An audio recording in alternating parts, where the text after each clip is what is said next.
Well, good evening yet again, our GT racers, and Merry Christmas to you all. Here we are again after the small Christmas break. I hope you all had a lovely time with your family and friends over the last few days, but now we are back to a little bit of work to burn off those Christmas calories. Who do you think tonight is going to be able to pull off the win, to be able to pull off those calories and the superb prize offered to us by the Nopinz racing team? So tonight, after our great race last week, we are on a great sounding course called the Sugadoo Loop, and this is a race course based in the Isle of Man. It's a loop race this time, so previously we had a point to point, and this loop is a 9.2 kilometer loop starting off on the Toby Road, climbing up towards Bride there, heading around the corner and then forming the loop back into Torrey Strait. So this is a 9.2 kilometer loop, a total race of 38.08 kilometers and a complete total climbing of 602 meters that forms the 2 laps. Last week we had a fantastic race last week, and again last week was dominated by attacks and breaks. Gringo taking his second win in a row to take a commanding lead in the head of the platinum of the, sorry, he doesn't actually take the lead at all, but played a great part in bringing Nopinz all3R racing team up in the standings in the team league. So currently we have 2 leagues, the Gold Platinum League and the Silver Bronze League. Leading the Gold Platinum League is Restart Racing with 705 points. ECKD joint top with 705 points too, both being closely hunted down by the Nopinz all3R e-racing team, and I'm fairly sure that Gringo tonight will be back on his full attacking duties trying to get ahead of the game. And there's the Nopinz team there. You can see Mark Swatton, who does a lot of the work behind the scenes as manager of the team. Zach Connor, who we saw attacking last week. Chris Gringo Smart, everyone knows him as Gringo, who was on our Zoom last week. Eric has yet to make any appearances. Klaus as well, yet to make any appearances. Liam was there last week, putting in a great TT effort and making a fantastic bridge over to the front group. Matt Lucker, normally very strong, good sprint.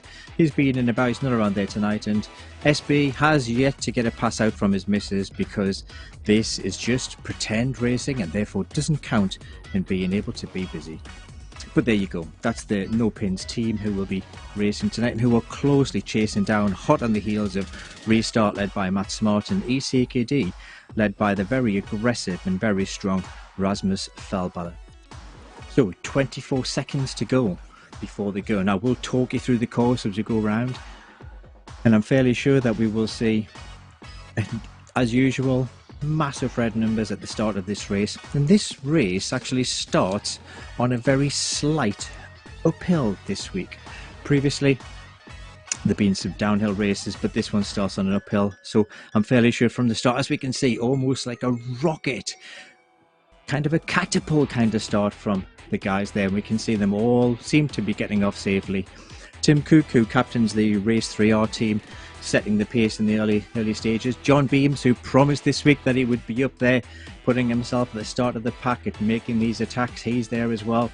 And as we can see, all of the racers, after putting it into the red zone to get onto the road, safely trying to get themselves into the pack for the first bit of the ride. We can see the usual names up there. Scott Gleason from Nopinz, John Beams is there, Fellballer of always will be there, Clace is there as well. We're nice to see Jamrajit's back as well after his week 1 win. Nice to see him back in the scene. It'll be interesting to see if there's a little battle between him and Gringo tonight for the win. So this front group, we can see just starting to put a little bit of effort in now at this first little bank. I'm fairly sure what we'll see is these guys trying to split some guys off the back, see where they can cause a bit of a split. And we can see in the top right hand corner there the map, the course map, the profile, and we can already see some of those red dots just dropping off the back. That's either riders who didn't get a great start off the start, who trainers may have not paired, not reading the watch correctly, just like having a technical on the line. And that really means that they're going to have a difficult race heading in to this event. So this is the fourth event in this series, and this week it's back to the loop course, and we've got a change of scenery this week. So this week we're on the Isle of Man. Anybody know who was a famous rider from the Isle of Man? I know who you're all thinking. I can see it, I can hear it, but no, you're wrong. It's not the Manx missile that is Mark Cavendish. It's the Manxman Matt Lucker, who unfortunately can't be here on his home race night. I'm fairly sure he's still feasting on the remains of his Christmas dinner from Saturday. But so this course is an interesting course. So this is essentially made up of two kind of smaller hills, one little, one large. But this will not be funny for those who are trying to lug those extra Christmas pounds up the hills. This course just starts outside of the Stony Mountain plantation in the heart of the island. And the island's actually surprisingly quite a hilly little place, but this course has got a few little digs to it, but nothing too dramatic. After the start, it heads south along the Tossabee Strait towards St Mark's, with a slow and steady climb for the first kilometre or so, which we've just about passed, maxing out about 4%, before rolling downhill, which is what we can just start to see now, and then they will start climbing again to a second peak at St Mark's. Taking a sharp left, we will then descend a little, head north and then to the steepest part of the course, 4 kilometres in, with an 8 to 9% gradient, where I'm sure we'll see the first of the big attacks on this lap. It continues to climb up to Bride. Now, I apologise for the pronunciation, but it's got Braid with double A, and really not sure how to pronounce that. So anybody on Facebook, any Manxers out there, please get me right with the pronunciation. And then this turns towards the Archelegant plantation, continuing to climb up the Stugadoo climb, which is a tough 1 minute effort, and I'm fairly sure again we'll see a second set of attacks happening up that climb, followed by a small breather, and then they have to climb for a further 2 kilometres of rolling climbing on a couple of kickers, topping it at the highest point of the course at around about 177 metres before starting to descend back to the start-finish straight. This course in real life is part of the Manx circuit, and it always creates a breakaway, so it'd be interesting to see whether we get the same kind of effect on this virtual platform. Obviously the courses on RGT are real life representations of the real life roads.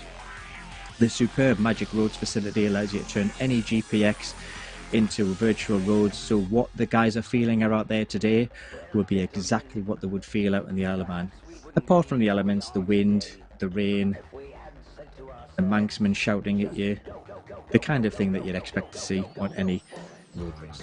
So this should be a great race. Last week we saw Gringo take a second win in a row on the Bideford to Croy point-to-point course. Race 3R were massively aggressive last week, calling on. We saw every single rider from the team putting out some effort last week, and they put out attacks throughout the race to wear out the opponents, giving little chance for the other teams to flex their muscles really. The likes of EKD, who've had big numbers in, John Beams and his Peddlers team, they've always been aggressive. Tom Giggs there from the draft team, he was there or thereabouts last week as well. But this week I'm sure the likes of Beams, Blodgett, Swart, Gringo, Feldballer, Highball, if he's around, will continue to put the pressure on with attacks throughout this race, which is pretty much set up for lots of attacks with all these little kickers that we can see. So will we see a different team try to dominate this week? ECKD normally have the numbers and are well placed in the tables, leading the silver bronze from OTR and second in the platinum gold to Restart Racing, with Nopinz hot on their heels. So we can see now how this front group has broken down a lot of the pack. We've got these small groups disappearing down the road, and we've got the names that we would expect to see in this front group. Gringo's up there, Liam Bard's up there for Nopinz R3R, Stock Gleason's there as well. And we can just see this 8% kick that we were talking about. So Liam Bard, you can see everyone is hitting red numbers. So everyone's working hard up here. Nobody wants to get dropped from this front group today. I think people all know that this is going to be a few tough little climbs. So there are going to be some elements of respite in here. But Liam putting in a big shift in the front there, 488 watts on the left hand side, leading the pack all the way up the field. Liam's got a really good ability to maintain power for a long period of time. He's a classic TT rider, and we can see from the overhead shot how we're just seeing a couple of breaks. Thank you SB, Stephen Briley there, one of the Nopinz guys, asking if I'm keeping my vocal cords well lubricated. I am, but today I'm off the booze today, SB. I'm on the coffees today. just to keep myself nice and alert, keeping my beer. I've had a few beers this weekend. I've had a bit of red wine, bit of jam jar. It's my favourite red at the moment. Loving that. It's a bit sweet, a bit of body air. It's look out for that. Jam shed, sorry, not jam jar. Jam shed. It's a great bottle of red. Anyway, so none of that tonight. Coffee tonight for me, just to kind of keep me alert and awake, ready for all of these fantastic attacks that we're going to see there tonight. A big shout out there for Pedalers. Pedalers, led by John Beams, have been really aggressive. John's been leading the team fantastically in the series so far.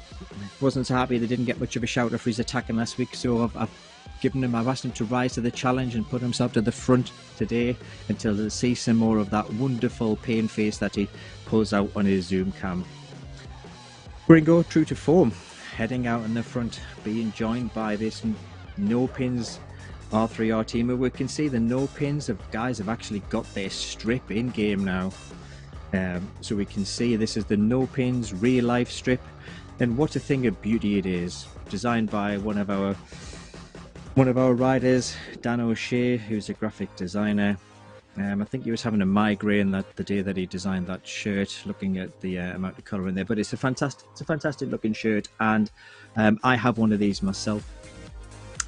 Not because I'm a Nopinz rider, purely because I did a lot of work behind the scenes for them when they first set out.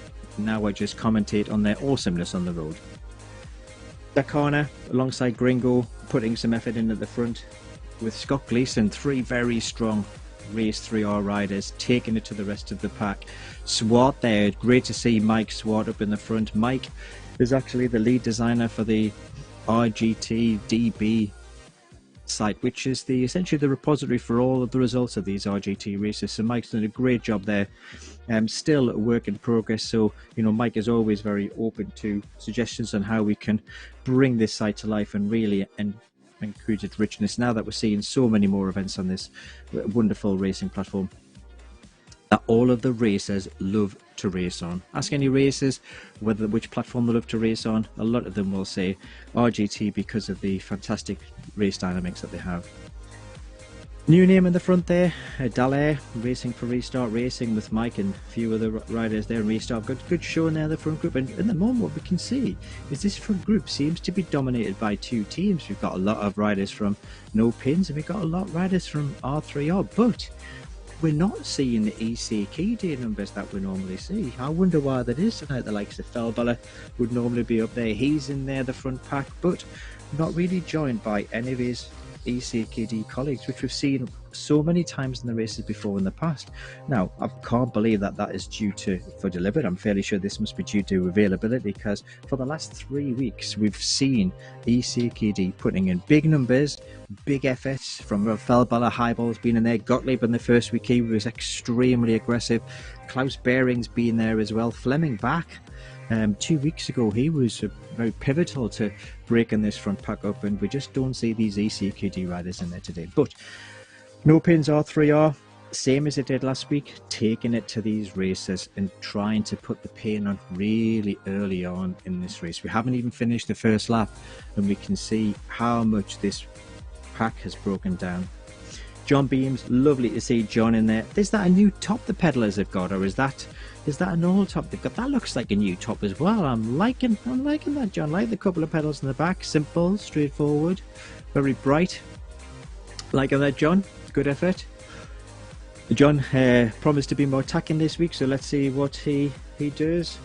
Again, John's on his own, so we've got ECKD, we've got Felball on his own, no team support around him. We've got John Beams on his own, no team support around him. So will these guys actually go all out, go hell for leather and just try and go for the win, or will they sit in the draft, try and just nick the win by hanging on to the R3R Nopinz tails? But here we can see an aggressive break from Zach Harner and Gringo from Nopinz, putting in a good 40 meters to Jamrazik, who was our first week winner, and another 30 meters to the chasing pack, led by Scott Gleason, who won't be in any great hurry to chase his teammates down.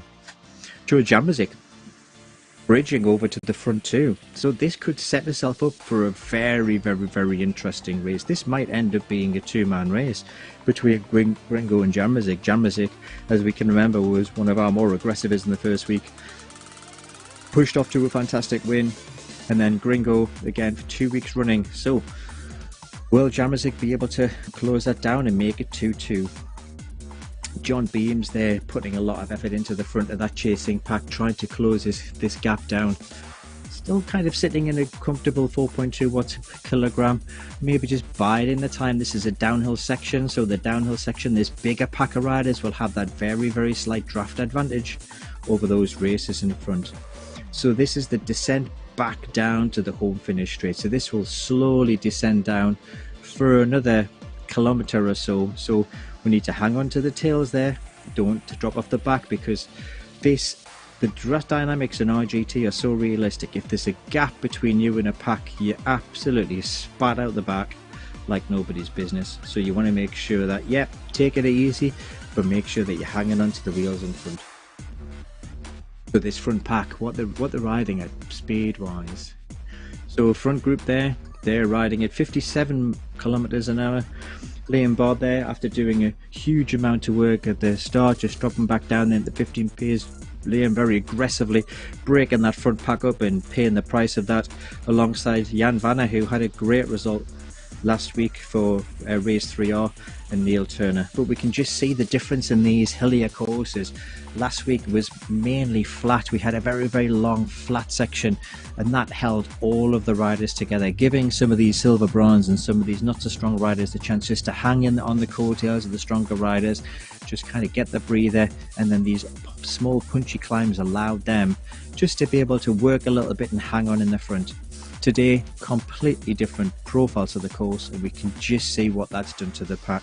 The stronger riders have really broken down these riders who weren't quite as strong and broken it down into small packs. Thanks, Christophe. Allez, Daniel, mate, you are the strength. So, Daniel, again, one of the restart racers. Or it could be Daniel from Nurgelbauer from Pedalers. Christoph's a very strong pedaler, so I'm assuming it's Daniel Nurgelbauer who he's talking about, rather than Daniel Jamzik, who's up there with the front. Christoph, please feel free to correct me if I am wrong. And we got some good shout outs as well for other teams too, but Pedalers have always got a great bit of support in these events, which is always fantastic to see. And we've also got great support for the Nopinz R3R guys.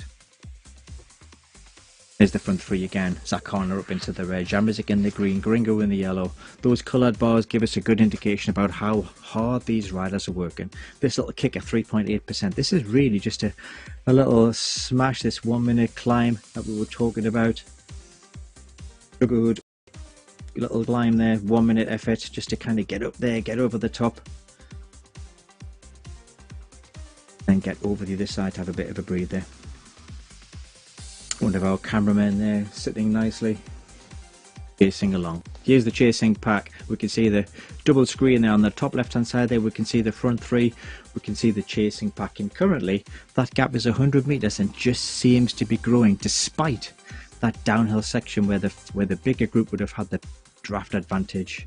So as we saw before, the chasing pack now hitting this 4.6% incline, putting in those little punchy efforts, going up into the red zone, wanting to break this front pack down a little bit. But really, if they break it down too much, that will go against their advantage.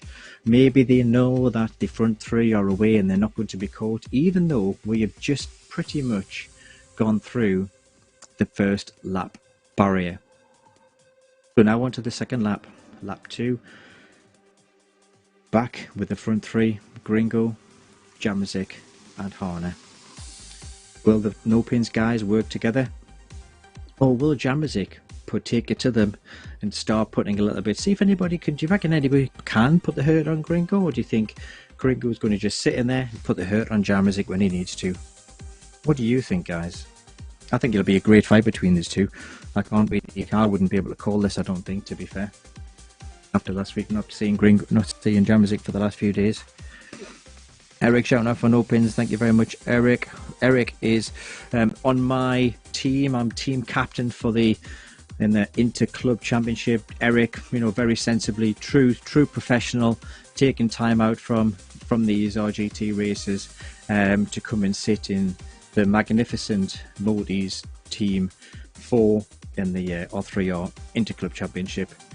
Fully expecting to go through to victory, not commentating because, generally speaking, when I'm racing, I'm generally dying. Back with the chasing pack, starting to get some little attacks here. Be interesting to see whether this pack breaks up, and if it does break up, those front 3 are home and dry. There's absolutely no chance this chasing pack will be able to close that down if it breaks up any more than it currently is doing at the moment. Maybe these guys are racing their own race. Maybe they know that that front 3 are going to prove difficult to catch, and we can see that gap's now up to 200 meters. So is anybody going to be able to chase that down? Liam Bard and his pack have managed to chase it down there to the second group, I think, by the looks of things. So it looks like that for a second group is actually growing in size as some of these smaller groups attack back on again, and we can see there's a big gap between groups 1 and 2, and then there's another great gap between groups 2 and then smaller groups, no doubt chasing behind. All those little white dots on the top are all either individual riders or little groups of riders clumped together. They're only going to really make any headway if they're clumping together, but it's very likely that these riders are going to be racing their own race. And there we can see in group 3 some of these chasing riders. Ostergaard there is in the third group from ECKD, joined with Pedersen as well. So the ECKD riders are there, but just not up in the front group this week, so not challenging for the win. Tom Gakes, and this is where we can see Tom last week had a fantastic result last week. Bax in there as well, so the ECKD riders have obviously had a very sumptuous Christmas. They've obviously been indulging heavily in the wine, cheese and biscuits and sweet onion and fig chutney, not allowing them to hold the pack on the front group. Kevin Bartley there from OTR. Kevin's one of the stronger riders, hasn't really managed to show what he's able to do yet. He's kind of been in and about though with that front third of the race. Hasn't really been able to put the pressure down. And Tim Cuckoo we saw go off like an absolute bullet at the start of this race, gradually dropping back into 27th alongside the wonderfully named Smitherew 89 from the US of A. Nice jersey that, I like that red stripe across there. It looks very American, and I'm fairly sure I can see some American flag on there as well. Very patriotic, like that.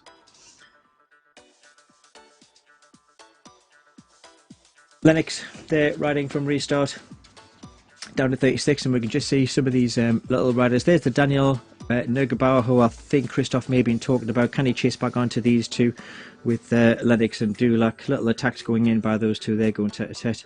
And there's Blodgett, again, one of the restart riders. Was a great support rider last week. We put in a lot of attacks last week to help Mike Swart out. Blodgett just not quite being able to hit the pace. And Helveg, another ECKD rider. So we've got these riders spread all the way around the course, which was going to happen, giving so punchy. And we will see these, we'll see a lot of these little groups break up, we'll see other groups formed all the way through this race, and each one of these groups will be riding their own race, knowing that it's very unlikely that the group behind is going to catch, or they're going to catch the group in front. But still, they're not taking it easy. Look at those three there putting in red numbers up these little climbs. These races want to race, doesn't matter whether they're racing for first position, 10th position, 20th position, 51st position. It doesn't matter where you're racing for. Every single position that you get on the road gets you points. So Matt Looker on the chat. Thanks, Matt. Nice for you to check in. Feel free to come and join me on the commentary sometime if you're if you're not busy racing. So Matt expected Beams and Felbala and Clays to go for it next time up the kickers. Be interesting to see whether these actually manage to put these three guys under pressure. Will these three front guys just start easing off the pace a little bit, thinking that they've got an unassailable lead, currently 235 meters, or will they look behind and just try and maintain that gap as much as they possibly can? But you're right, Matt, that this chasing pack can't hang on too long before going for any attacks. The longer that they wait, the more it plays into the three front riders' hands. All three of them are all very strong. You know, if they will be able to respond, if they're taking it easy now, they'll be able to step on that gas in no time at all to really open that gap back up again. And I think what we'll probably find is that they will try and maintain this gap to the chasing pack to try and hold their overall advantage. Down into 57 position, really good numbers today. So they're down to position 62 there, so we've got at least 62 riders in the starting lineup today. A group of 5 riders, and yet again we can see orange, red, green numbers up this 3.2% slope, just about to peak at the top there now. So they're all working hard to try and just maintain that position, get some points for their team. ECKD currently doing extremely well in the points race, and they're currently joined first in the platinum gold alongside the restart team, and quite comfortably leading the silver bronze team with OTR in second position. Look at this, riders go all the way down, well, past 68, 69. And there we can see in position 69 is a great named Goldberg -Y question mark. Now, is that Goldbergy or is that Goldberg Y? Is Y is he racing? I'm sure he sometimes asks himself that. But in 69th position is Goldbergy. Now, last week we offered a prize for any of the riders that cross the line. We put them all in a random spinner, span the wheel, and the winner of last week's spot prize was Goldbergy, who wins himself a Nopinz voucher just by finishing the race. So just by taking part is definitely worth it, because you never know what might be done. Well done, Goldbergy. Good effort. So you're the winner of last week's prize, and with that you get a Nopinz voucher to spend within their e-shop, and their kit is fantastic. And as you can see from Gringo on the Zoom call, he's wearing the Nopinz kit, the Sub-Zero kit, which is designed specially for indoor racing with little pockets for ice packs. And there's Chris there with his again looking comfortable. John, it's good to see John looking a bit more uncomfortable this week. John's looking working a bit harder there in the second group. Tom Gig still working hard as he did last week, hasn't quite got the same position the week. Gringo just kind of getting himself toweled down, getting himself ready for the next bit of effort while he's just sitting there cruising along at this 3.4 little incline. But Chris is wearing the Nopinz kit, which is designed for indoor racing. As I say, it's got little pockets for ice packs that you can stick in to keep yourself cool, and last week we saw him changing one of those ice packs. Up on his pedals there now, and Gringo's one of those riders that we can see just gets up on his pedals, quite happy to kind of stand up, drop his cadence, apply the power up these cadence. We can see starting to get some red numbers there, just dropping off again as the slope starts to drop off, coming up to the top of yet another small kicker ascent, 16.2 kilometers into the race. So we're not too far from halfway, and we've already got a commanding lead from the front pack. A breakaway, just as Matt Looker anticipated, the breakaway would be the win, and the breakaway happened very, very, very early on in the race, with some good attacking going on, and it was these three guys who broke free. First of all, it was Horner and Gringo. Jamazik did the right thing by jumping on the brake early, closing the gap down. Nobody came with them, so that means that we've got a front three leading this race around the Stuckard Who loop. Another concerted effort there from Zach Horner now, with these Nopinz guys wanting to try and break down Jamazik. That would not be a surprise if they were trying to put a little bit of effort in to try and get rid of this restart guy. Box Watton on the chat. Gringo. Whether that was the tune that you had in mind. Just freestyled it a bit there, Mark. Nice to have you on the chat. Gringo, again, doing some great work, and Gringo is actually probably not being as attacking this week, but then he doesn't need to. He's in the front three. These two guys who can put a bit, Zach will no doubt be working for him. And as you just might have just spotted there on that that corner, RGT has a really good facility where if you're coming into a sharp corner, it will automatically brake for you. And when it does that, your power numbers on the top left hand corner will go into red. So if you're currently trying to smash out 400 watts when that is going red, you're wasting energy, because RGT is auto braking for you. So just like in real life, it will slow you down heading into these corners, and you have to pedal back out of them, which is most unlike some of the other racing platforms where you can carry the speed all the way through even the tightest of turns.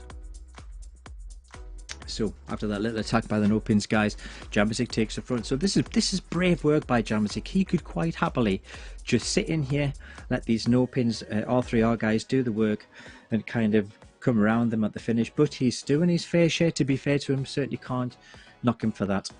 Mike Swart now looks like he is leading this chasing pack, and they are starting to put a bit of effort in. Scott Gleason there taking the front, Bill Bonner also taking a bit front. So now they're at that stage now where maybe the Nopinz R3R guys are thinking that the front three are far enough ahead to be able to take the front and start putting some attacks in.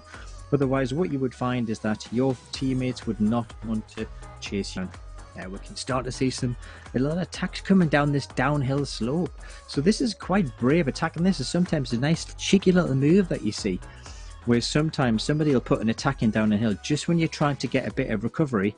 Somebody decides to put in a cheeky downhill, and pretty much the whole of the pack chasing will utter every single expletive you could possibly imagine, just as they're trying to have a bit of a breather, get a bit of a drink, and get some recovery ready for the next time. It's always a lovely cheeky move that, to be fair, I'm not very good at. I'm always too tired, but do like to chase them down. So the live leaderboard in the front, we got, as we expect, Gringo and Jammasic top two. Zach Harner, who was very aggressive last week, up there. Be interesting to see whether Zach goes for the win or whether Zach will just help Gringo to his third win in a row.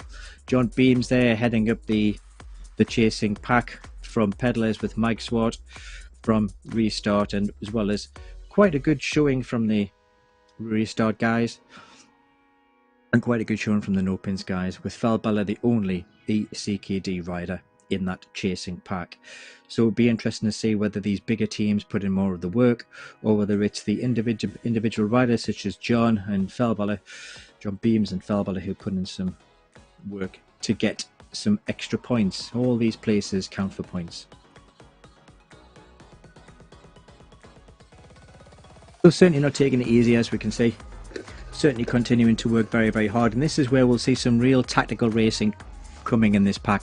That front three, we'll see some tactics, but it'll be different. Zach Harner yet again putting that little break on. Jammasic this time chasing him down. Gringo, undoubtedly, I've no doubt at all that Gringo will be able to chase this down. I think Gringo just wants to put Jammasic under a little bit of pressure. Zach Harner doing that work, or maybe Zach's got the the go ahead to go for it himself. Jammasic now with a counter attack, pulling off the front of Zach Harner, with Gringo and Harner just closely in his draft, in his wake, down the hill, this little recovery section before they go back up the hill again.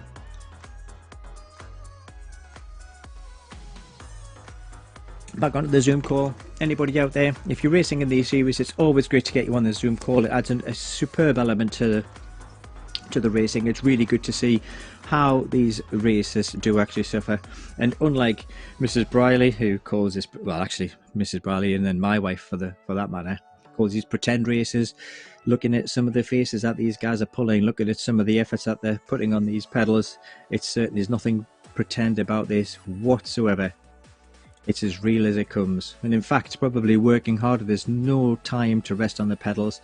Even downhill, as you can see, you could freewheel, but we can see that these racers are attacking downhill, so you're still putting pressure on those pedals when you don't want to.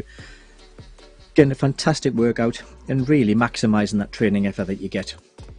And racing amongst colleagues and racing amongst riders such as yourself is always a great way to increase that effort, as you just try and stay in the pack, try and create that breakaway, try and get those extra few positions, those extra few points for your team.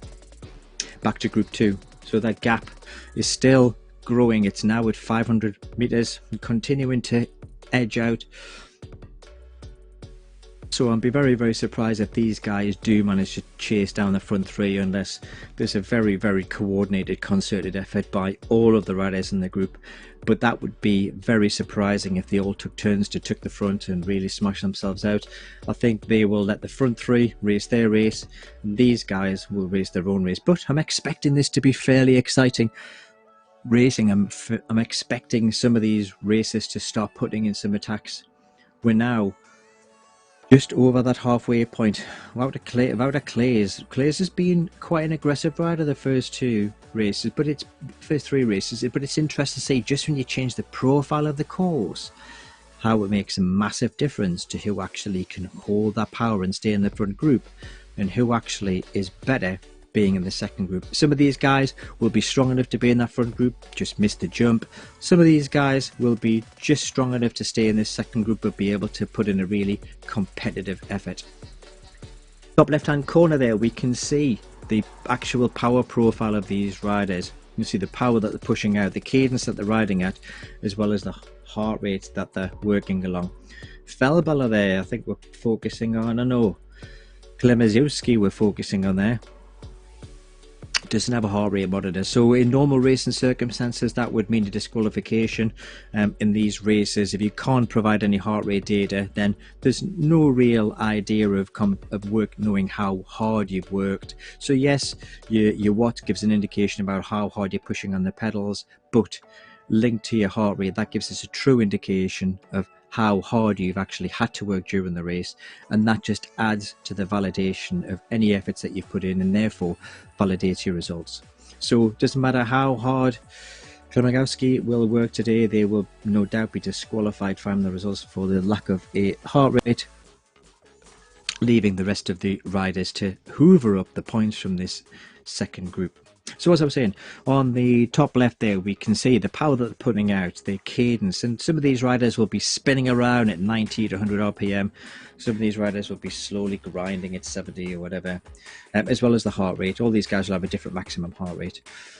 We can also see that draft indicator. So the draft indicator gives you an idea of how much draft they're actually holding. Now there's an interesting change at the front. So where's Zakana gone? Where has he gone? Has he been jumped on by a bear as he's rounding the corner? Has he decided that he's got some Christmas pudding that's about to come off and he's had to jump off and get it? Has his wife called him in and told him off for doing pretend racing when he shouldn't be allowed to? Or has Zach suffered a very unfortunate technical failure and had a PC crash, which, to be fair, I've had plenty of those in my time.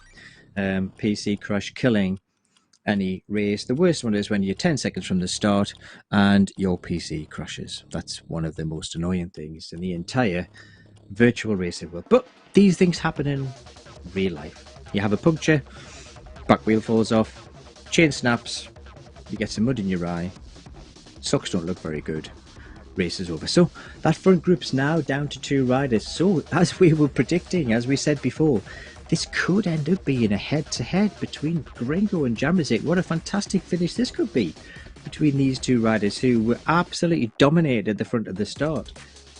But will that also mean that with having one less rider in the draft, this chasing pack has got a chance now of closing these guys down? What do you reckon? Do you reckon they're going to close them down? What do you think? Do you reckon they're going to do it? Or do you reckon that these front 3 are just too far ahead to actually close them down? That both of the front riders in the green, in the yellow now, kind of not taking it too hard at the moment. There's a little bit of easing off a little bit, sizing each other up. They've still got 14 kilometers go.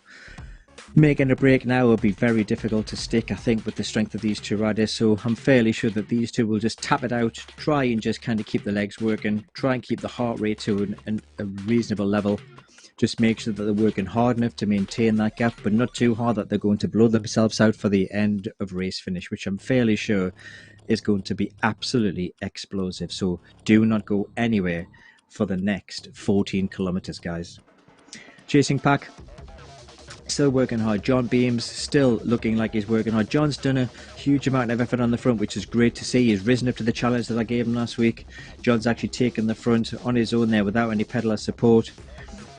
alongside the Nopinz guys, so we're also starting to do a little bit more work now that they know that their rider's safe and dry out in the front and is unlikely to be chased down. So no Hendrik Mard this week to support John Beams, who was strong and who was very competitive in week 2, I think it was. Francis Lambert, who was quite strong in the second week, and Daniel Nurgebauer, who Christoph was talking about earlier on, a little bit further down the field. Back to the front 2 now. So these two guys are going to pretty much sit head to head. They're going to be toing and froing, having a little bit of conversation about how's Granny over Christmas. You know, was the turkey okay? You didn't go to Aldi and get a rancid turkey, and were all of your clementines in good nick, or did you have a couple of mouldy ones at the bottom of the box? And then from then they'll be just sizing each other up when they're getting their breath, little digs up these little hills, and then they'll be recovering together, no doubt. None of them, I think, will make a concerted effort in these little climbs, although, as we can see coming up in the next 0.5 of a kilometre, we're undoubtedly going to see some more attacks and a little bit more aggressive racing. Looks like they might be coming up to a few more dots up ahead of them. These are probably some of the riders who are really at the back of the course. We may actually see some riders get lapped today, which is not very often in this size loop. We'll see riders get lapped, but we may well see that this week. So back down to Group 2. This is kind of all over the road now. We're seeing different names on the front. We're seeing little attacks. Is anybody going to put in a real concerted effort on these little kickers? So we're now just reached the peak of that little kicker there now. We're going to head down the hill. Will we see the same little attacks that we saw on the last little kicker to try and break things up a little bit? And we can see on the left hand side there the power that these guys are putting out. Just a couple of flashes from the front two, Gringo, Jambazik. So they're obviously just starting to toy with each other up this little climb in and out of the red zone, not wanting to let the other one take dominance in that battle for the front of the race. There we can see those two just going head to head, getting out of the red and the chasing pack. And we're currently just coming to the bottom of this climb, up at 6%, coming up to 5.3% as well. This little incline, we should see some of these riders starting to put a bit of effort in. If anybody's going to make a breakaway now, these are the times to do it. And we can just see that on the left hand side, Gringo and Jamazik have actually started to lap some of the field, which means that they are really miles and miles and miles ahead of a lot of these races. And if you're racing here on an individual basis, you have no draft, and it's very, very difficult to be able to maintain that level of intensity for these 4 laps when you don't really have anybody to race other than yourself, the clock, the points, and the cranberry coals sauce hitting heavy on your stomach. Gringo Jamazik now down the other side of that hill. They will definitely now start to take recovery, and we can see that by their power bars just underneath their indicators. There's some good racing again there today. Liam Bard back in 14th position, just dropped off that second group by about 500 metres. He's currently riding alongside nobody at the moment. He's in no man's land, terrible place to be. A couple of 100 metres behind him and a few hundred metres in front of him before you see another rider. Wilkinson and Turner, will these guys work together, both from the same team, or from the R3R other team with in 2 different teams, race 3R and Nopinz? Or are they just trying to get rid of Guillaume from France? Are they trying to give Guillaume the guillotine and chop him from their little pack? Or is Guillotine chasing back on? Vespa, Careless Vespa, another great name in there as well.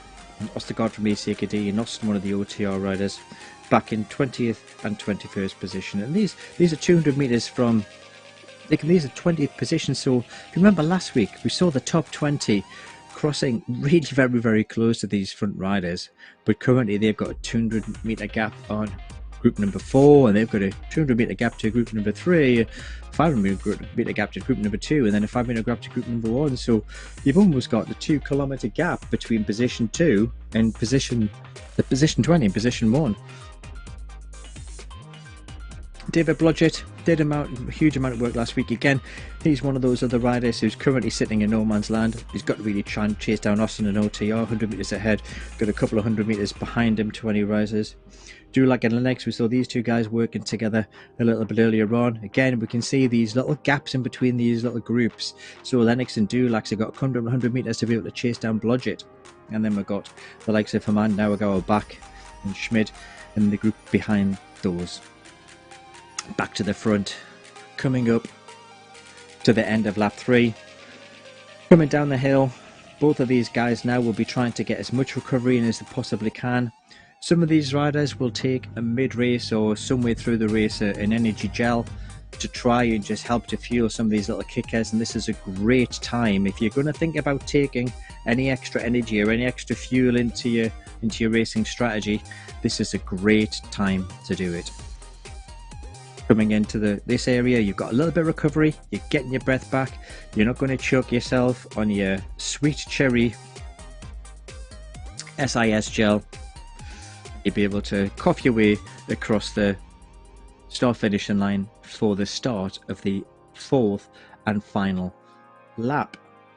Mike Swart, great to see Mike actually being able to put some attacks in. We saw week 2 Mike desperately having to put attacks in just to hang on to the front group and then just gradually dropping up. But great to see Mike putting in some attacks and really taking it to the second group there today. John Beams, really good to see him back on full attacking duty, not so much in the front back but still chasing down position 3. So all these guys, believe it or not, even with the 600 metre gap to the front two, are all chasing for a place on the podium. And they will all be very aware of that because they'll be able to see that leaderboard on the left hand side. After Zokhana decided to take an early bath, whether it was through technical failure or by choice, which would be very surprising knowing Zach. So there we can see crossing the line for the end of lap 3.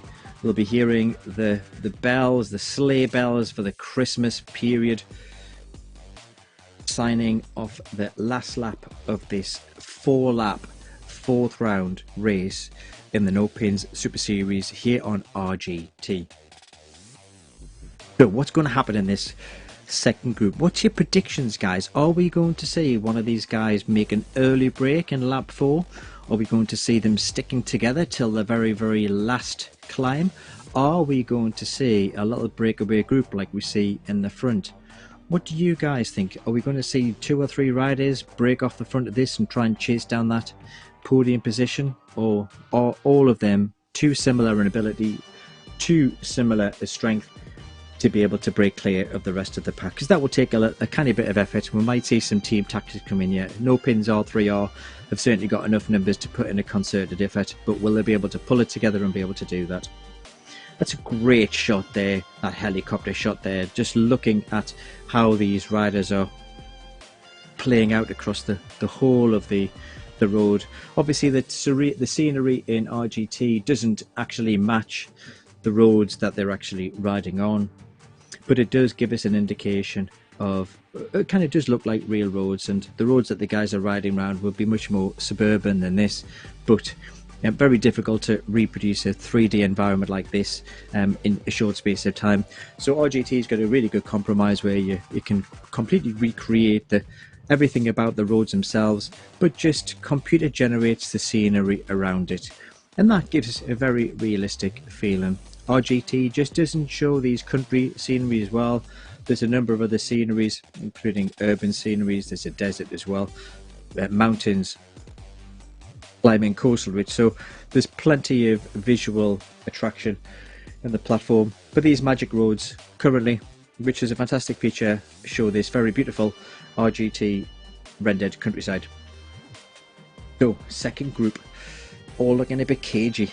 We've got blues, we've got green numbers, we don't really have any red numbers. Yes, it's a flat section, but this is a really good chance to start putting in just a bit of a little dig, getting prepared for these groups. And I'm surprised nobody's really having a little stab, having a little dodge, just kind of putting a bit of effort down, putting a bit of pressure down, just to see whether they can break the second group up and command that position for 3rd place. Apparently, Gio has got bad Wi-Fi at home. which is a shame. That looks like Mrs. Gio. Thank you very much, Mel, for your message. That's a shame to see that bad fire again when we're just talking about these technical failures. It's just one of those things that just blights these riders. They just don't have stable Wi-Fi in some places. And look at this, off the front, Jamrzik putting in, attacking. He's now got 31-meter gap on Gringo. Wow, this hasn't happened to Gringo yet. How is he going to respond? Is Gringo going to close it down? Looks like yes, that gap's coming down 25 meters, but both of them in the red. And this is on a 1.2% downslope, so Jamrzik putting in a bit on the downslope. Gringo, heart rate up at 183. 510 watts to close that gap down, but it looks like he's actually done it now. It'll be interesting to see how many matches Jamrzik's actually burned on that little attack, and how many matches Gringo has actually burned trying to catch back on.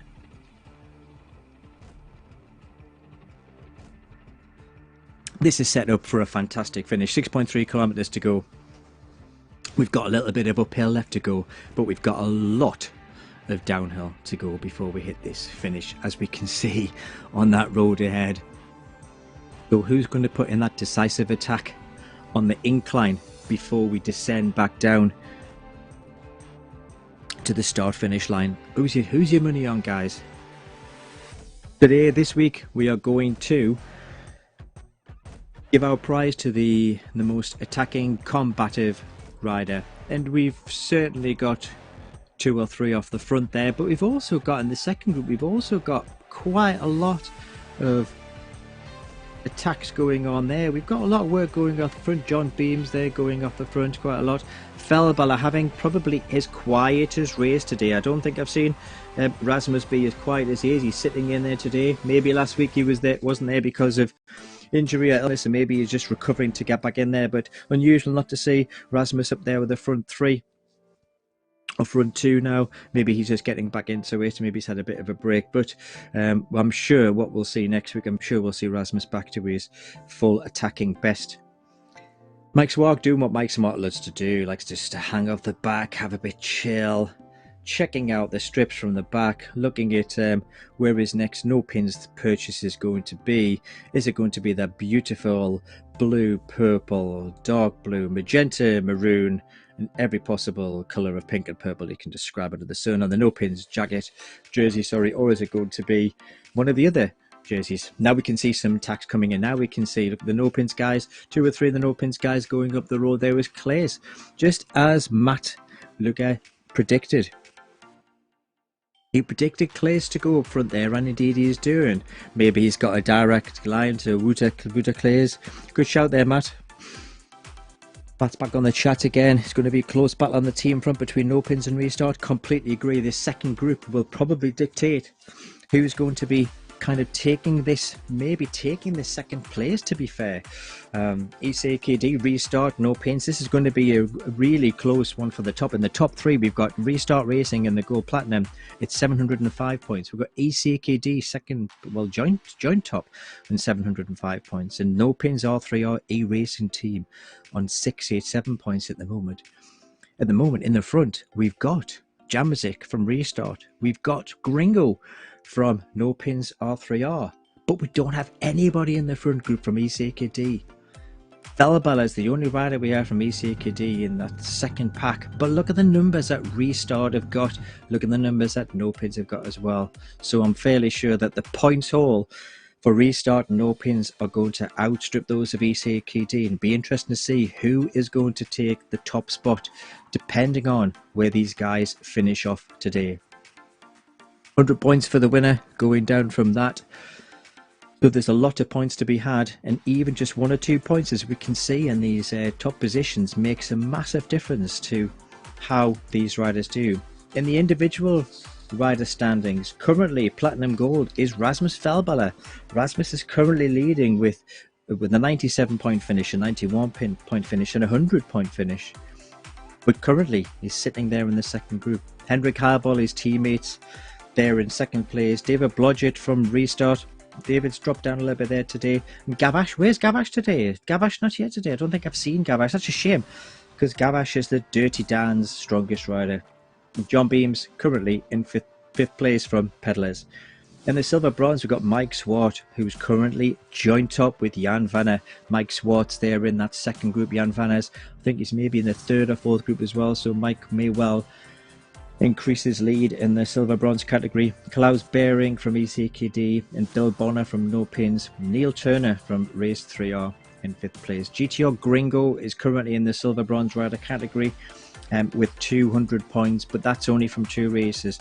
Will he be taking 100 points today, or will he be taking 97 points home for the second place? I think it's 97 points for the second place finish. We'll find out in no time whatsoever. Fellbeller now, nice to see Fellbeller starting to put in a bit of attacks. Maybe he was just biding his time. Maybe Rasmus was just sitting there biding his time, waiting for the other guys to make their move and then about to hit his attack, and it looks like he's actually doing that there now. Although aside Kederine's there in front. Dallaire, new name in the Restart Racing.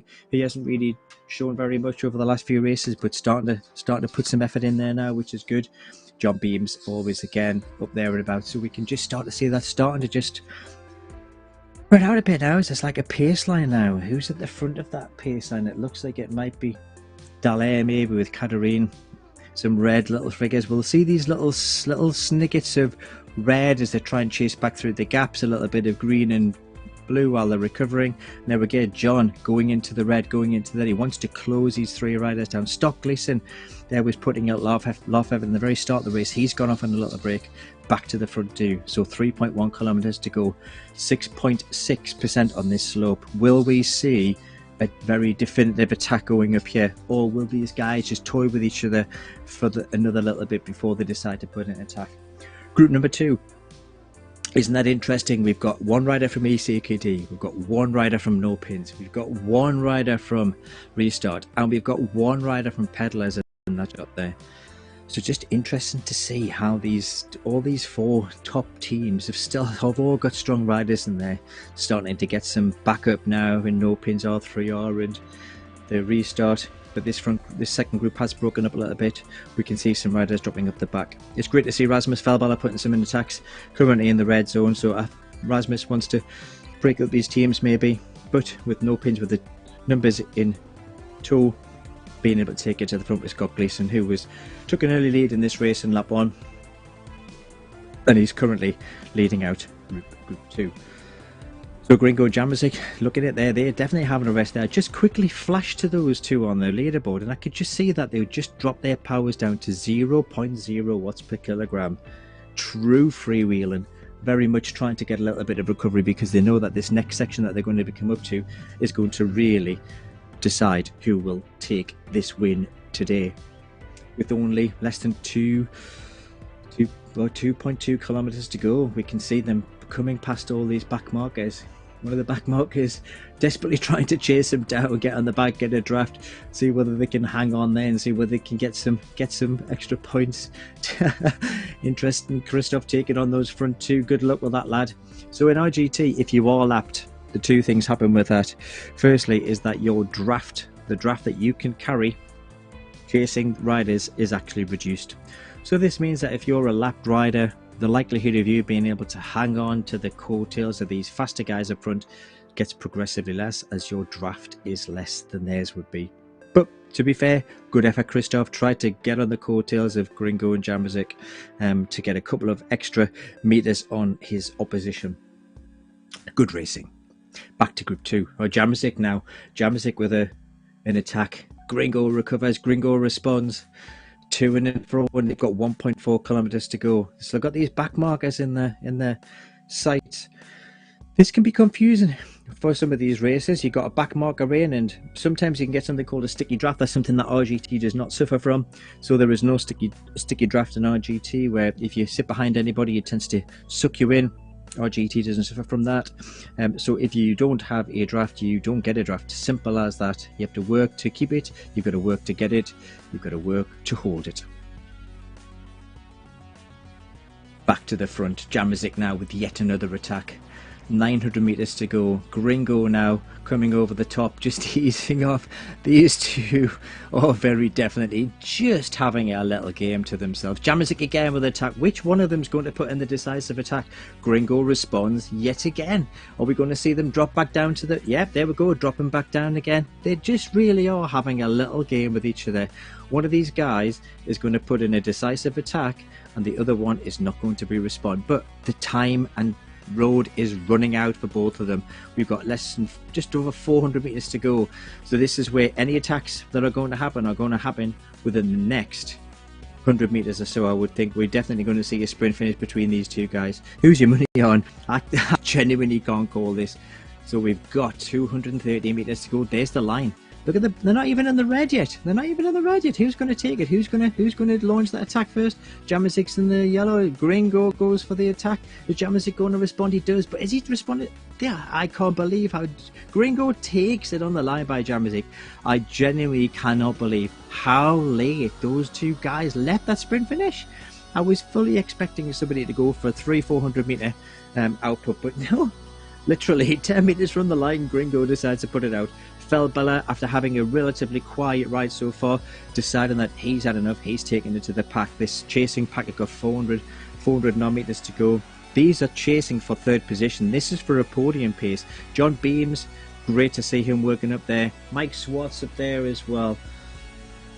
Scott Gleason, he put a lot of work in there in the second well, and Felbella as well. So we've got Gleason, Smart, Felbella, Beams, all chasing down that podium position. I think who's going to get it between these four? Who's going to get it? Gleason pips on the line from Felbella. I think Beams just managed to pip Swart to the line as well, and we can see that second group all just coming in across the line. Well, that was a fantastic finish of this race. What a fantastic sprint finish we saw. Well, a sprint finish we saw. Let's have a bit of a cruise. Oh, go on then, let's have a sprint finish then, said Gringo. It was kind of almost a bit of a gentleman's agreement there between Gringo and Jamazik, but I'm fairly sure that there was no money changed hands. Maybe a couple of chocolate Santas, but certainly no hard cash. But it was a great finish anyway. But second group, what a fantastic race we saw there, and a fantastic finish. Felbella almost managing to put in a decisive attack at the end, but Scott Gleason, who was very aggressive in the first part of the race, managed to take the sprint finish, just pipping him on the line with some great finishes. So Jan Vanner there coming up, who's currently chasing Mike Swart in the silver bronze category, about to finish off. With all of the races that we could see, Walter Clays coming across the line, he put a good little attack in on lap 3 to try and break that group up, just as Matt Lucker predicted. And we're now, so there's Gio, who was unfortunate to have a Wi-Fi drop down in 14th place. So to come in 14th after a Wi-Fi drop is actually very good. Very sad to see, but he's recovered well and he's done well to actually get himself into a reasonable position, and hopefully that will get him some decent points there. So well done, Gio. Well done with your Wi-Fi, with your technical. Be interesting to see what happened to Zach. Zach just disappeared off the face of the Isle of Man vista from absolutely being in the front 3 and having a good chance to certainly a podium position without a shadow of a doubt, to side of the road, head in his hands, wondering what went wrong. Gio just coming up, finishing off their 40th position, chasing down one of the lapping one of Weiler John. So some of these riders have still got another lap to go. Liam Bard there on the right hand side, kind of coming in. Liam did a huge amount of work at the very start of that race. So Liam was absolutely vital at breaking that front group down very early on. Did a fantastic bit of work doing that. So we can see that front group whittled down from the 70 odd riders that we had to begin with down to half of that by the time we got to even the end of the first kicker, I think, by the looks of it. So Liam did his job very well. Now kind of just cruising in at a paltry 315 watts to come over in 15th place. Following him are Blodgett and Turner. Turner just coming in there, just a couple of 100 meters ahead of Blodgett. So Neil Turner, one of the R3R riders, had a good race last week. as all the Nopinz and R3R guys did, with a very aggressive attacking stance they had. Blodgett looking at red numbers, he's wanting to know whether he can track down that, or but let's just go over to Blodgett, Wilkinson, Gakes. This looks to be a great sprint finish here. So Blodgett's on the front of this 3. Oh, Gakes with a great finish. Wilkinson, can Wilkinson take it? We've got a 4-race finish. Gates with a great sprint by Gakes, taking it from Ostergaard, then Wilkinson, then Blodgett. Good finish again, that small group. So as you can see, all these races are certainly not kind of taking it easy. Pedersen just managing to take his colleague Frask on the line. Vesper, I think, might have just sneaked Brask. Oh, what happened there, Brask? What happened? That side looks like he might have had a little bit of a technical coming into the line. John Routledge coming up in 25th place. And Griffiths coming up in 26th as well. So some of these groups have just split up, and little attacks, no doubt, happening on those last little few light inclines. Ryan Miller, R3R. One of the American riders there. Quite a good American contingency in this series, as well as the Brits. There's quite a good French contingency as well, and of course the CKD riders from Denmark, which are a very strong team. Melenix and Dulac, these guys have been head to head for the whole of this race. Let's just see if we can watch the conclusion of these two, because these two have literally been holding hands from lap 1, I think, position 28, 29. Have they got anybody else who's going to be chasing them down? No. These two guys have definitely got it. Let's just see what happens to their finish. Dulac in the red, Lennox coming up into the red. Is Lennox just sitting, waiting, ready to pounce? Or is Dulac going to put in a big enough effort and sustain this 5.6 watts per kilogram to be able to hold on for the win? Lennox, I think, being the heavier rider, just manages to put down the power on those last few meters, just to pinch and snatch that 28th position from Dulac. Good ride though. Austin, one of the OTR riders, coming in 30th position. Teammate of Kevin Barkley, Paul Prudel, who's on the dev team.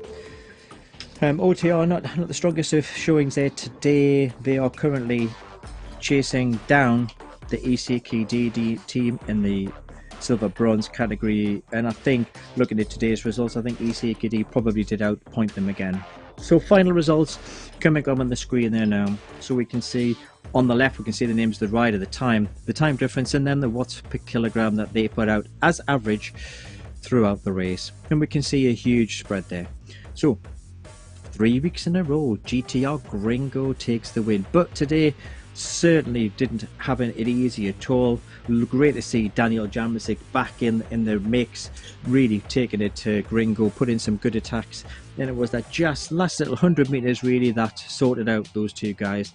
Scott Gleason was attacking from the start. Rasmus Falbala worked hard as well in the race towards the end. Mike Swart, great result for restart. John Beam's pedalers, great to see John being more aggressive today, putting in some good attacks. And then as we can see going down, Melvin Dallaire, a new name to the racing scene for us in this series, racing for restart. Sag Ketterine from Nopinz, as well as Bill Bennar. Lukas Klemazowski didn't have a heart rate, so undoubtedly they would feature in the final results. So I'm fairly sure that Ivany will take 10th position. Uda Clays for Moonriders, the only real Moonriders rider to show there today, coming in 12th, without her put in some good attacks in the very end there. And we can see the bottom right there, Tim Cook, who went off like an absolute bullet at the start of that race. I think that's probably the fastest start I have ever seen in an RGT race. I'm fairly sure it took him by surprise. I'd love to know what he was pulling while he was seconds to go on that finish line. But I'm fairly sure he's not putting in the same amount of watts as he crosses the finishing line there today. Jan Vanna doing well in the individual races. Nicolas Guillot sadly had a Wi-Fi dropout, but good to come in 14th place. Liam Bart from Nopinz R3R, good start. Neil Turner, Tom Gakes there, so a great finish by Tom. Tom being one of the strongest draft riders representing draft. Anders Osgaard, Wilkinson, Blodgett topping out our top 20 riders. Coming down the field, we've got Pedersen from ECKD, Kayla's Vespa, still love that name. Vim Brask, Vigneault, John Routledge, Griffiths, Rob Miller, Mark Lennox, Philip Dulac. Great little battle between Dulac and Lennox there. Oh, there's Zach Horner there. finally coming in 36th position. So I reckon Zach must have had. I didn't actually see what happened to Zach, so I've got a feeling that Zach must have had a technical somewhere, whether he had a dropout or whether he had a Wi-Fi drop. He's obviously been able to stay on course, but for some reason has obviously dropped right off that. We didn't actually, obviously just missed him as we flicked between the groups, so that's very unfortunate for Zach, because he was in a great position to put in some attacks. And there's some more OTR guys coming in. They're Walker, lapping, Lund, so we can just see even these top 40 riders are managing to lap some of the riders down the field. But remember, some of these riders down the field will have entered this race without a team. They would have just signed up, got themselves into a racing position, just to really have a race on RGT, which is always a great experience, but not as strong as some of these very experienced, very well trained riders that we can see in this front two groups. And it just shows the gulf in some of these riders. So some of these riders coming in as individuals, fancy the chances, coming into these races, just seeing the gulf in the ability of some of the riders. And this is where riding ability, strength, tactics to an extent, the ability to recover really does show on these virtual platforms. Tactics does play a part, doesn't quite have as much a part to play as some of the real life riding. You don't have that real draft experience, although the work rate is very similar, but you can really see those riders who have just are at the absolute top of their game with some of the results and some of the efforts that these guys put in. You probably don't watch it on the screen, you just cannot appreciate the amount of effort. Seeing the riders on the Zoom cam gives you good effort. Walker there putting in a good sprint finish. Can he take Dinnan? There's only a few meters to the line. It's going to be close. Is he going to peg him back? Oh, what a great little tete-a-tete that was, Walker. I think Walker thought he had it. He thought, yeah, got it. Got him, Dinnan. Got you, mate. Great finish by Dinnan. Manxman as well, by the looks of it. Manxman, Dinner, the Manxman. Finishing off to a good finish there. Stop balls, hopefully he didn't have a stop balls off somewhere around the course for a kind of a, what is the local delicacy in Isle of Man? What does, if you live in the Isle of Man, Matt, tell me what is the kind of the delicacy of food of the Isle of Man? I don't know myself. Up into 41st position. So we're now starting to see these riders coming in dribs and drabs. You can just see the top right hand corner, all these individual dots. Aaron Carper down into 65 RPM, so he's just having a wee little cruise into the line. One colour, come on Aaron, you've got a kilometre to go yet. Don't be taking it easy yet. Come on, you've still got the chance. You know, you never know, Van might catch you up if he puts in a good effort. So let's not just tap it in there, let's put a bit of effort in. Let's finish this race strong. Couple of ECKD riders coming in 42-43, Helvig and Pham tapping it in, again getting winning points for their team. Points just accumulate for the more riders that you can get across the line in a position, so any position is worth racing for. Even that 1 point we can see can make the massive difference, and we can see that currently in the top of the Go Platinum League, where currently the top two teams are separated by nil points. So Restart with 705, ECKD 705, and Nopinz with Gringo on a winning streak, slowly crawling up the field. They're now on 687 points, but that's going to change today. Be interesting to see how many points difference we go into the new year with these riders. So we'll see the rest of this field coming in. We've got top 40 home already. I doubt very much whether we'll see all the way down to position 77, but we'll certainly get down to Burez, who's in 44th position for the moment, and then we start to get into the riders who may well have been lapped by these front guys. So Vam and Helvig, be interested to see whether there's a bit of inter-team or a bit of intra-team competition here. Will either of these twos go for the sprint finish, or will they just tap it home together? Freewheeling Helvig, definitely kind of showboating there to the camera, freewheeling in. Burez, I think that's a Cuban flag, correct me if I'm wrong, with another very zigzaggy, very colourful shirt, not too dissimilar to the Nopinz shirt, nowhere near as sexy, obviously. Coming in for 44th position, and again more points on the board, whether it's for him individually or whether it's for his team, I don't know. But Good to see him coming in. One name we didn't see on the road today there, we did not see Wheel Sucker today, who was back again last week and who put in some good work last week. We didn't see Wheel Sucker again this week, so Wheel Sucker unfortunately will be dropping down these legs. There's two rides he's put in, so he's made a ride, missed a ride, made a ride, missed a ride. Maybe he'll be back next week. Maybe it's his turn to babysit this week. Maybe he's back on non-babysitting duties next week and would be back in the starting lineup. So it's great to see that a lot of these riders have actually completed all of the races so far. So in the Platinum Gold position, certainly the top 9 races that I have on my score sheet here have all completed 3 races. And the Silver Bronze, 7 of the top 10 have completed 3 of the current 4 races. And we can see there today Swart has completed his 4th, Vanna, Bill Bonner, Neil Turner, Gringo, Zach Harner completed, Kevin Barkley, Kellis Vesper, they all completed there today, so they have got a full complement of races. Fellbeller there with again a good solid result. No Hendrik Highball today. Hendrik obviously not available to race there today. Bludget, good result. Gavash not there today either. John Beams, Tom Gakes, Matt Lucker not available today. Headerdam, didn't see Headerdam today.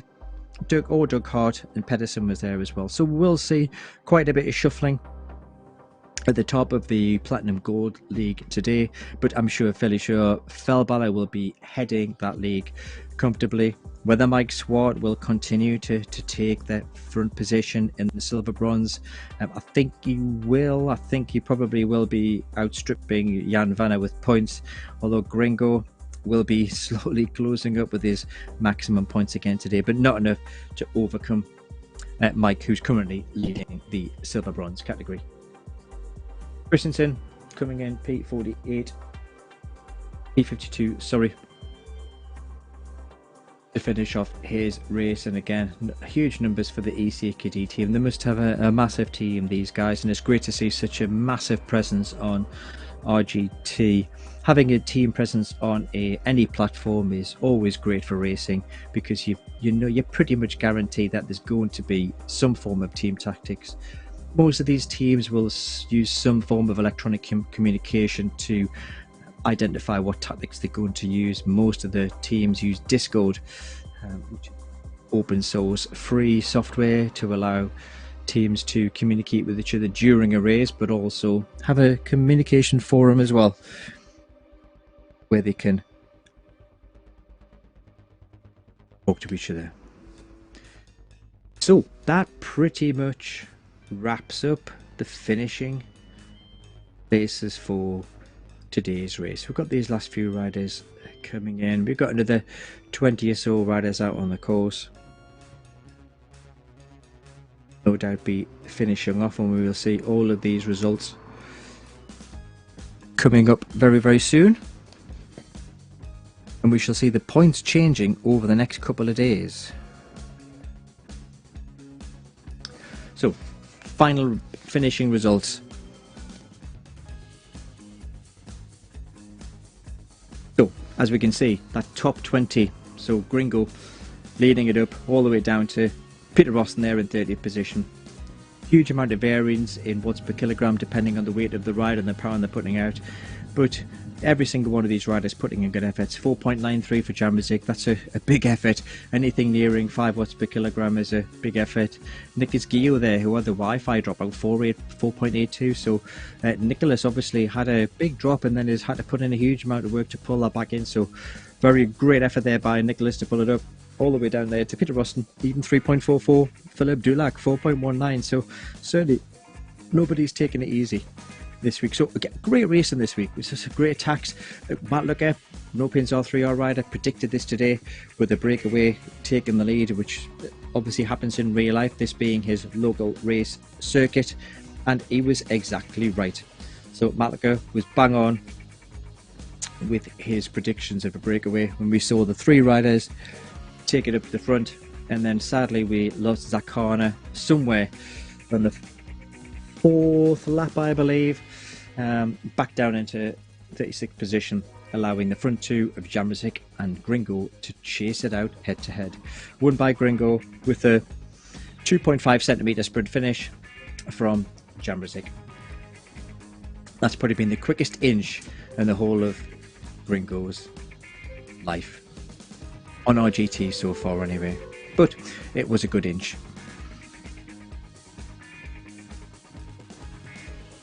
So next week, what do we have in store for us next week?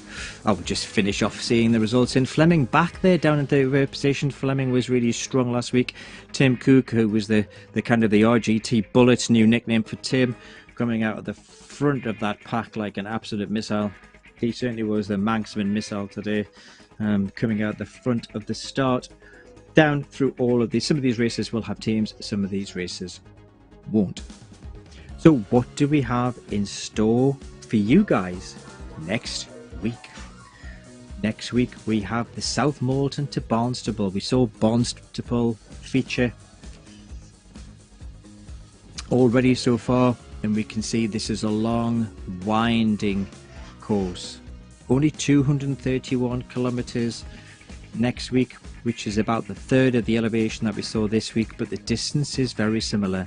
So I'm fairly sure, like last week, this point-to-point race will see very similar features.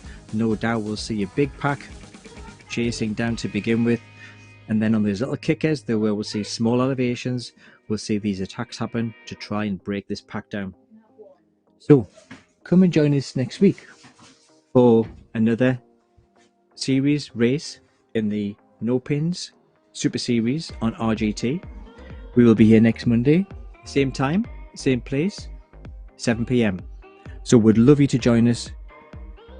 Don't be afraid to leave a message in our Facebook chat. We'd love to hear from you, whether it's today's result, whether it's the tactics that you used today, whether it's wanting to get involved, or whether it's just wanting to leave any messages to any of your racers in any of the team. Thank you very much for joining me tonight. I hope you have a fantastic rest of your Christmas break.